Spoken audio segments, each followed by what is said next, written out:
आकाश जी, सारी दुनिया देख रही है, देश देख रहा है। मुझे नहीं लगता कि कोई एक भी व्यक्ति इस जवाब से संतुष्ट होगा। मैं पहले उससे पहले बात रखूं, आपको बधाई देना चाहता हूं, आईबीएन को बधाई देना चाहता हूं, मैं शलभ जी को बधाई देना चाहता हूं कि इतने बड़ा खुलासा करके आपने जो भंडा फोड़ा है उससे वाकई एक ऐसी सड़ी गली व्यवस्था जो बनती जा रही थी उसका पर्दाफाश हुआ है और इससे हम व्यवस्था को सुदृढ़ कर पाएंगे। इसके लिए आपको बधाई देना चाहता हूं, पहली बात तो। जी धन्यवाद। लेकिन क्या आप छात्रों का समर्थन करेंगे? सीबीआई जांच होनी चाहिए इस मामले की। बिल्कुल, मैं वही कह रहा हूं। अब प्रश्न आता है भी वकार साहब क्या कह रहे थे। वकार साहब ने कहा 3 गिरफ्तारियां हो चुकी हैं और जांच चल रही है और कोई नहीं बख्शाएगा। वकार साहब, जब जांच चल रही होती है तो क्या किसी को क्लीन चिट दी जाती है?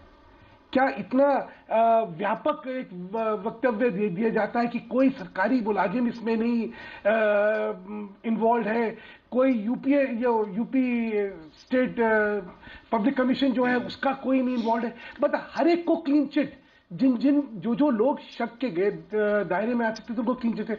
मैं आपको कुछ आकाश जी याद और दिलवाना चाहता हूं जी।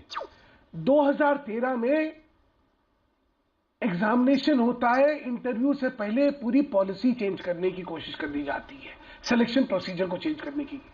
लोग अदालत में जाते हैं और तब कहीं जाके रुकता है मामला। तब कौन अध्यक्ष था? यही अनिल यादव जी थे। इनके साथ एक इनके दोस्त भी, जिनका नाम है डॉक्टर सुनील जैन। ये दोनों का जो है मिली भगत में है और इनके सुनील जैन जी के तो लड़की की शादी में कहा जाता है कि दसियों करोड़ रुपए का वहां पे व्यय हुआ था, जो कि एक प्रोफेसर के लिए संभव नहीं है। लेकिन वो बात की बात आता हूं। उसके बाद 2014 में यूपी हाई कोर्ट में एक पीआईएल दायर करी जाती है कि इस सारी व्यवस्था में अनिल यादव जी जिस तरह कार्य कर रहे हैं वह शोभनीय है, भ्रष्टाचारी है और इनके खिलाफ जांच हो जानी चाहिए सीबीआई द्वारा, क्योंकि एक टेक्निकल मैटर आ गया। हाई कोर्ट ने कहा कि यह व्यवस्था सिर्फ केंद्र सुप्रीम कोर्ट कर सकता है, सर्वोच्च न्यायालय कर सकता है, हमारे अधिकार क्षेत्र में नहीं है। लेकिन मामला गंभीर है और उन्होंने यूपी सरकार को निर्देश दिया कि आप हलफनामा दायर करिए इन सारे इल्जामों के बाद। तो लगातार शक के घेरे में है। देखिए, ये वो व्यवस्था है जिन पे आप यूपी पीसीएस के चेयरमैन के ऊपर सवाल उठा रहे हैं और छात्रों की एक मांग ये भी है कि उनको अपने पद से इस्तीफा देना चाहिए। अब हमारे साथ ही रहे, हमारे साथ और भी खास मेहमान हैं। इसीलिए सीबीआई की जांच की बहुत ज्यादा जरूरत है। क्यों? यूपी के ये चेयरमैन साहब जो हैं, इनकी नजदीकियां मुख्यमंत्री से कही जाती हैं। जब लोगों के भविष्य के साथ खिलवाड़ होता है और उनकी बात कहना, अगर उनको बरगलाना है तो कैसे? वकार साहब, लौटूंगा आपके पास। अगर लोगों की बात, छात्रों के हित की बात करना, उनको बरगलाना है तो हां, मैं इस इल्जाम को स्वीकारता हूं। मैं बार बार बरगलाऊंगा। अगर इसको बरगलाना कहते हैं उनके भविष्य के लिए लड़ना, ये आपकी शब्दावली होगी। मुझे नहीं लगता कि ये राजनीति में ये शब्दावली बहुत उचित है।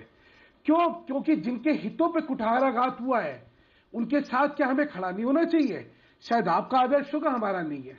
प्रश्न क्या है? बार 1992 में आपकी सरकार थी, भारतीय जनता पार्टी की हुकूमत उत्तर प्रदेश में थी और कल्याण सिंह जी मुख्यमंत्री हुआ करते थे। मैं बीच में नहीं बोलता। आईएएस का पर्चा नहीं हुआ था। बीच में नहीं बोलता। भारतीय जनता पार्टी ने उस वक्त इतना ही विरोध किया था।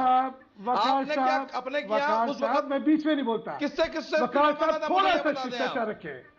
मैं